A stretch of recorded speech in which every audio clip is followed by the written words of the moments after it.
Bismillahirrahmanirrahim. Assalamualaikum warahmatullahi wabarakatuh. Yang saya hormati Bapak Ibu sekalian, khususnya masyarakat Aceh dimanapun Anda berada. Saya masih mengingat 17 tahun yang lalu, tepatnya 26 Desember 2004, gempa 9,8 skala Richter mengguncang Aceh. Saat itu hari Minggu, saya sedang menghabiskan waktu bersama keluarga. Dan pada saat itu saya mendapat kabar gempa itu dari berita di televisi hingga malam hari. Belum tergambar jelas dampak guncangan gempa tersebut karena informasinya pun masih sangat minim. Senin pagi keesokan harinya baru kita mengetahui kerusakan yang diakibatkan gempa itu begitu dahsyatnya.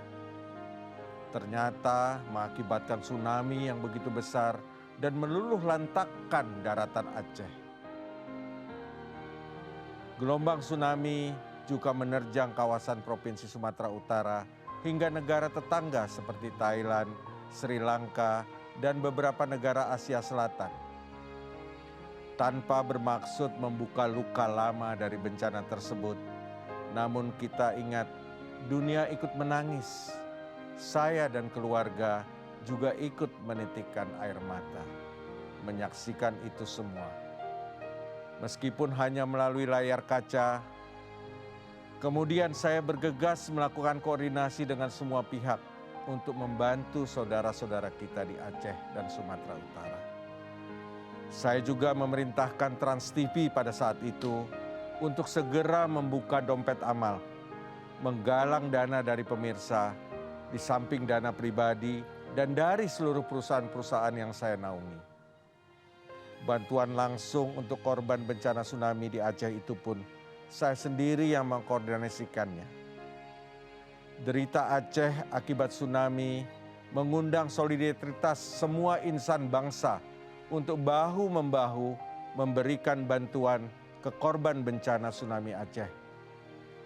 Seperti pemilik Susi Air, Ibu Susi Pujiastuti, saya ingat waktu itu beliau berkenan meminjamkan pesawat yang dimilikinya pada waktu itu baru 1 buah untuk digunakan memberikan bantuan langsung kepada para korban tsunami di Aceh dengan menggunakan logo Trans TV.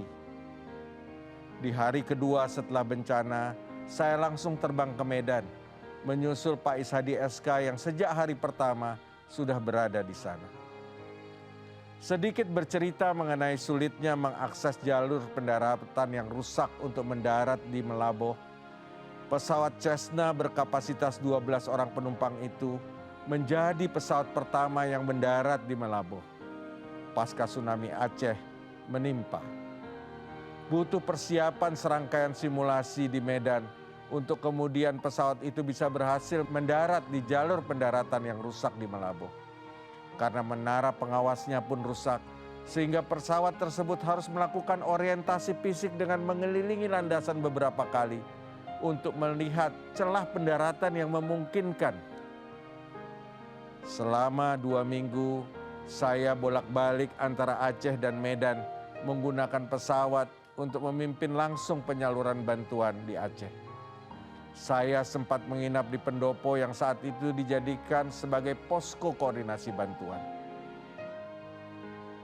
Bencana tidak hanya memporak-porandakan infrastruktur, tapi juga menghilangkan banyak masa depan generasi muda kita, yaitu anak-anak yang kehilangan orang tuanya di lokasi kejadian tsunami yang menimpa. Saya melihat pemandangan yang menyayat hati. Banyak terdengar tangisan anak-anak kecil karena kehilangan orang tua dan sanak saudaranya.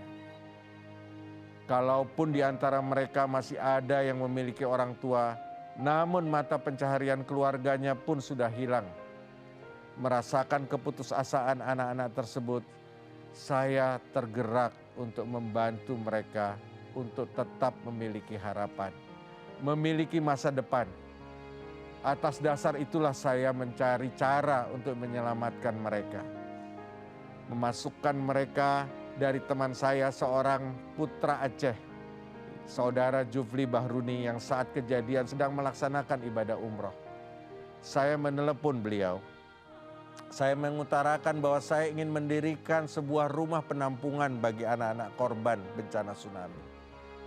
Lalu Jufli yang pada saat itu berada di Mekah berunding dengan almarhum Bapak Ibrahim Rishad, menyarankan kalau saya ingin membangun rumah penampungan bagi anak-anak korban bencana tsunami Aceh, sebaiknya jangan di Aceh, tetapi di Medan. Karena dengan pertimbangan untuk mengurangi trauma bagi anak-anak tersebut. Untuk itulah saya mendirikan rumah anak Madani yang berlokasi di Jalan Raya Veteran, Kabupaten Deli Serdang, Sumatera Utara. Karena anak-anak perlu tempat bernaung yang baru dan tetap harus melanjutkan pendidikan mereka. Kelak mereka harus bertahan hidup setelah dipulihkan dari trauma yang mendalam. Kata Madani sengaja dipilih karena mengandung arti peradaban. Tidak mungkin peradaban mampu diwujudkan tanpa didasari pendidikan yang layak dan keahlian yang mumpuni. Misi saya adalah memutus kemiskinan lewat pendidikan. Dengan ridho Allah Subhanahu wa Ta'ala, asrama bagi anak-anak korban tsunami Aceh yang bernama Rumah Anak Madani dibangun. Banyak pihak yang terlibat dalam pembangunan Rumah Anak Madani, seperti perusahaan-perusahaan di kelompok usaha CT Corp, dan dari penggalangan dana dari pemirsa Trans TV. PT PN2 pun memberikan pinjam pakai tanah tanpa batas waktu seluas 3 hektar. Dan pembangunan asrama dilakukan oleh PT Total Bangun Persada. Menggunakan dana sebesar 14 miliar rupiah, Rumah Anak Madani mulai dibangun pada 5 Februari 2005. Wakil Presiden saat itu Bapak Yusuf Kala yang meletakkan batu pertama.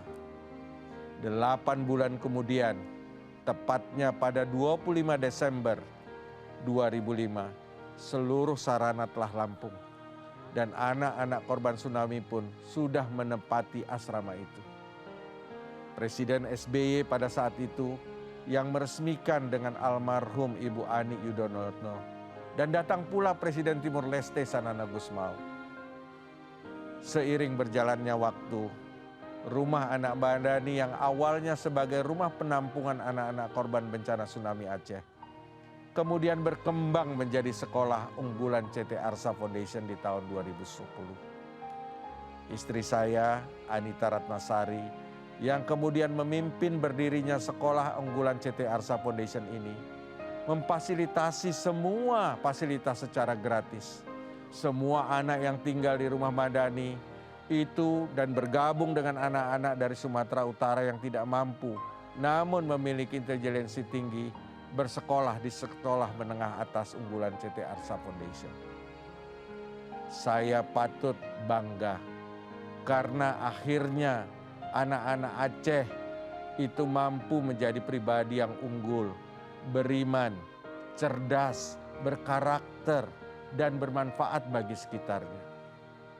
Para siswanya pun telah berhasil menorehkan berbagai penghargaan dan prestasi.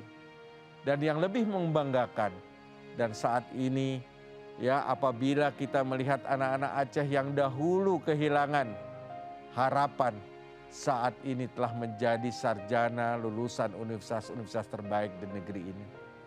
Dan telah bekerja di pemerintah pusat maupun pemerintah daerah dan perusahaan-perusahaan yang ternama.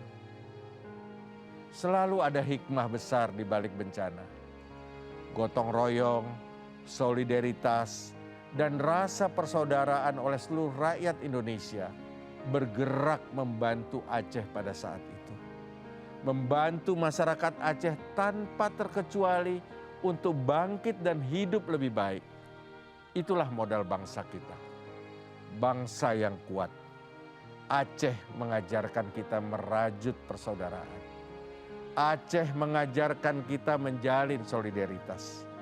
Dan Aceh mengajarkan kita bahwa selalu ada asa dan untuk bangsa yang kita cintai. Selama kita mau berdoa dan berusaha. Wabillahi taufiq wa hidayah. Wassalamualaikum warahmatullahi wabarakatuh.